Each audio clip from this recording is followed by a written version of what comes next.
ಇಗೋ, ದೇವರು ಒಳ್ಳೆಯ ದಾರಿಗೆ ನಡೆಸುತ್ತಿರುವ ಸೂಚನೆಗಳು.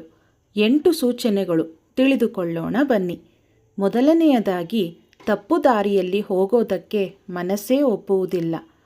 ಎರಡನೆಯದಾಗಿ, ಏನೋ ತಪ್ಪು ಆಗುತ್ತಿದೆ ಅನ್ನಿಸಿದರೂ ಕೊನೆಯಲ್ಲಿ ಅದು ಒಳ್ಳೆಯದಾಗಿ ತಿರುಗುತ್ತದೆ. ಮೂರನೆಯದು, ಕೆಲವರು ನಮ್ಮ ಜೀವನದಿಂದ ದೂರವಾಗುತ್ತಾರೆ, ಆದರೆ ನಂತರ ಮನಸ್ಸಿಗೆ ಶಾಂತಿ ಸಿಗುತ್ತದೆ. ನಾಲ್ಕನೆಯದು, ಸಮಸ್ಯೆಗಳು ಬಂದರೂ ಒಳಗೆ ಒಂದು ನಂಬಿಕೆ ಇರುತ್ತದೆ, ಇದು ಕೂಡ ಸರಿಯಾಗುತ್ತದೆ ಅಂತ. ಐದನೆಯದು, ಅಕಸ್ಮಾತ್ ಒಳ್ಳೆಯ ಅವಕಾಶಗಳು ಬರುತ್ತವೆ, ನಾವು ನಿರೀಕ್ಷಿಸದ ಸಮಯದಲ್ಲಿ.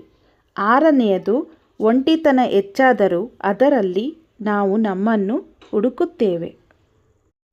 ಏಳನೆಯದು, ಹೃದಯ ಹೇಳೋ ಮಾತು ಸರಿಯಾದ ದಾರಿಯುತ್ತ ತಳ್ಳುತ್ತದೆ. ಎಂಟನೆಯದು, ಪ್ರಾರ್ಥನೆ ಮಾಡಿದ ಮೇಲೆ ಮನಸ್ಸಿಗೆ ಹಗುರ ಅನ್ನಿಸುತ್ತದೆ. ದೇವರು ನಮ್ಮ ಬೆನ್ನ ಹಿಂದೆ ಇದ್ದು ಜೀವನದ ಮೂಲಕ ದಾರಿ ತೋರಿಸುತ್ತಾರೆ. ವಿಡಿಯೋ ನೋಡಿದ್ದಕ್ಕೆ ಧನ್ಯವಾದಗಳು.